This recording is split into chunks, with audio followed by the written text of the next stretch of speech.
G'day guys and welcome. My name is Michael and I am the Dead Aussie Gamer, here to share with you my tips, tricks, ideas and strategies for playing and running tabletop role-playing games. Today we are going to be discussing how to play a horror hero. Now, there are many videos out there, including on my channel, on how to create a horror campaign. But what happens when you play a horror campaign and your players don't really fall in line? You know, the narrative is really good and it's very scary, but they're just making jokes, they're kind of not really getting into the vibe of it, and the atmosphere is being killed.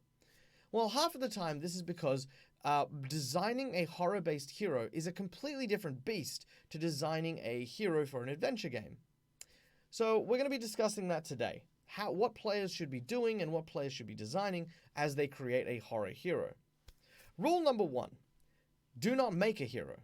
Don't make someone with like this massive ambition. I wish to be the bravest man in all the lands. I will be the greatest swordswoman from this side of the Mafari River. Or, you know, like don't set yourself these grandiose goals. Try to play characters who are humbly trying to simply live their day-to-day lives. My character is a guard. He works and lives in this small town. My character is a baker. He has some training with weapons and magic, but gave it up so that he could create a small family and just live life peacefully. By doing this, what you do is you establish a baseline where your character is not the adventurous sort. They don't want to be going out and they don't want to be questing. They don't want to be in imminent peril at every waking moment. By doing this, it means that your character starts in a state of discomfort and your GM can latch onto that. Because horror thrives in areas of discomfort, fear, and horror, you know? So yes, don't make a hero. Try to make someone simple. Your GM is then responsible for dragging that character along on the journey. It may be you're in the bakehouse and the oven gets left on. The whole place burns down. Your wife and child are dead. You then need to try and find a way to eke out a living. So you decide to join a group of adventurers. Not really caring that your character is in any peril because what's there to go home to? Tragedy is a great motivator for much of these horror things. And of course, keeping in mind, horror adventures are not guaranteed to end in any kind of happily ever after. Most horror adventures end with the bad guys winning and tragedy prevailing. So keep that in mind. If you embrace tragedy, horror games become very intense very quickly. Fear. Now, fear is something almost like wounds, I guess, where players tend to have a disassociation. When your character is injured, you don't really feel any kind of peril because, well, you're not in any danger. Same way that if your character is afraid of something, there's no real expression of it. I highly recommend if you're playing a horror-based hero, take those moments to react to fear. Find those things that your character is just afraid of. Arachnophobia, for example, is a big fear of mine. Why do heroes not simply have those little fears? My character has a fear of snakes, so play that. Have that moment where your character just freaks out because there are snakes, or even a depiction of snakes. Now, fear itself is just a powerful thing if you can react to the horror that your GM is providing. Not only does it give your GM a great sense of accomplishment, it also means that you help further the atmosphere that's being built. Allow me to give you an example. As you enter a large library, abandoned, the wind howling outside as the easterly squall blows against the hard shutters, cobwebs hang from the old dusty bookshelves. You hear a thump sound. It comes from behind you. You turn and look and see the book that has fallen from a shelf lying on the floor. Okay, my character hears that and jumps with a start. He draws his weapon and makes his way over to the abandoned bookshelf. He keeps a weather eye above, looking on the shelves to see what could have knocked it down. He picks up the book. Very well, you open the book, and as you open it, you see your worst nightmare. Oh my god! He throws the book to the ground. This reaction, this response to that fear by embracing that is, it just makes the scene better. If the character goes, okay, cool, yeah, I walk over to the book, I have my sword and a ready action to attack anything that jumps out at me. Okay, that's a good way to play, but the role play isn't there and the atmosphere doesn't get built. Tied into fear is our third rule, caution. Be cautious, but take risks. And allow me to explain this because that's kind of a conflicting thing. As players, we often get to a position where we want to be prepared for stuff. For example, with the book, having a readied action to attack something that jumps out at you is a reasonable thing to do in an adventure game. You definitely want to make sure that if you think something's a trap, you are ready in case it gets sprung. However, in a horror game, you want to take caution, but you still want to trigger these moments. You still want to trigger these traps.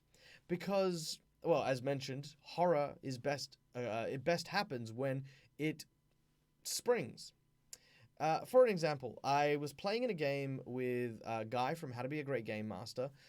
If you sign on to his Patreon, which I will try to put a link in the description below, there is a podcast that we played in which I played a character who was a driver in a science fiction sort of horror-based game. And there was a scene in it in which, oh, spoiler alert, super spoiler alert, spoilers. There was a scene in this adventure where my character was investigating a noise that he had heard in this abandoned facility. With my rifle in hand, I sort of snuck around and found a sort of cupboard that was creaking. So my character approached, rifle at the ready, moving towards, alone, this cupboard, And for me, that is me being cautious. I have my gun at the ready, but I'm still going to open that cupboard. Why? Because the trigger is the horror, and you want that to happen. I opened the door. It turns out it wasn't as horrible as I thought. I'm not going to spoil it again, but this is as far as I go for the spoiler. That for me is important, to have that caution, but to still make those mistakes, to take those risks, to trigger those horror events. All right, rule number 4, humor. Do not ever use humor in a horror game to undermine the fear of the atmosphere.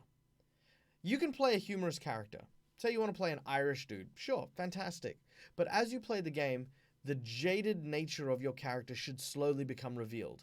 That he's using humor to try and mask his actual terror. Some moments where humor just doesn't do it and he freaks out and flips out. Those are fine.